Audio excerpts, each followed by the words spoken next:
With me now once again is Jason Fry, and we're talking about our punch and chisel set. Wide variety of diameters, you got tapered, and then you got the chisels. Break it down. All right, well what you have here is one of our most popular sets. We start out with our roll pin punches. You'll notice they have a uniform diameter. You'd use that in a situation where you're trying to drive a pin through a hole and the diameter doesn't change, right? Then we've got tapered punches. You'd use these where you're trying to align two materials together, right? So the holes may not be aligned, you're trying to get them in there.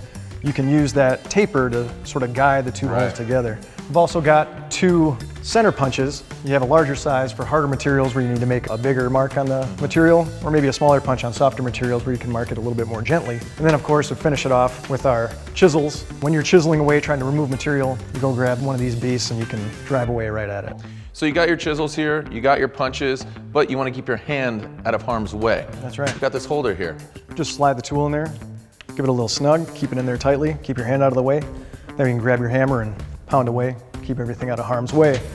So you put your punches and chisels through the paces, your hammer away on them. They take a lot of abuse. That's why you guys have this gauge. So when it comes to maintaining this tool, we provide this gauge to help you keep your tools in line. So the ideal working angle for the chisel end is 60 degrees, and that's what this gauge provides.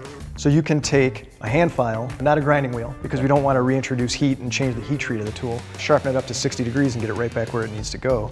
On this parabolic end, we want to maintain the radius to help drive our forces through the tool. This gauge also helps us with a hand file shape it back to the proper radius, both a minimum and max. So it keeps you right in that window to keep your tool tip top.